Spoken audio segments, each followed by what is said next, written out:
Sirach chapter 27 verse 30 to chapter 28 verse 7.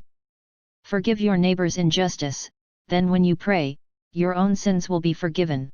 Wrath and anger are hateful things, yet the sinner hugs them tight. The vengeful will suffer the Lord's vengeance, for he remembers their sins in detail. Forgive your neighbor's injustice, then when you pray, your own sins will be forgiven. Could anyone nourish anger against another and expect healing from the Lord? Could anyone refuse mercy to another like himself? Can he seek pardon for his own sins? If one who is but flesh cherishes wrath, who will forgive his sins? Remember your last days, set enmity aside, remember death and decay, and cease from sin. Think of the commandments, hate not your neighbor, remember the Most High's covenant, and overlook faults. Sirach was written between 180 and 175 D.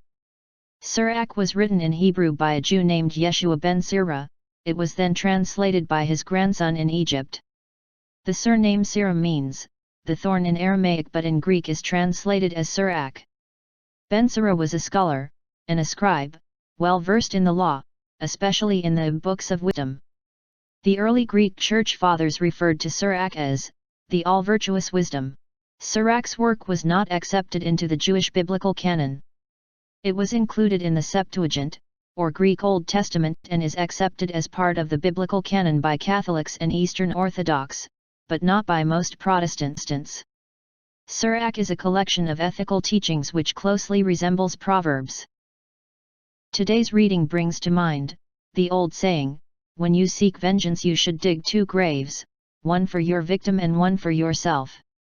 Romans chapter 12 verses 19 to 21, Beloved, avenge yourselves, but leave it to the wrath of God, for it is written, Vengeance is mine, I will repay, says the Lord. No, if your enemy is hungry, feed him, if he is thirsty, give him drink, for by so doing you will heap burning coals upon his head. Do not be overcome by evil but overcome evil with good. In today's reading verses 3 to 5 are contradictions in logic. Verse 3, if you hold anger toward your neighbor, how can you expect God to reward you with healing? Verse 4, if you refuse mercy to other humans, how can you expect God to show you mercy? Verse 5, how can you expect God to sins when you are continuing them by being angry, furious, or vengeful toward your neighbor?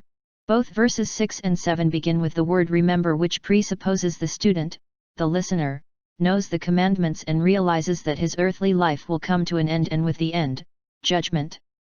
It is also a reference to chapter 7 verse 30-36, in whatever you do, remember your last days, and you will never sin.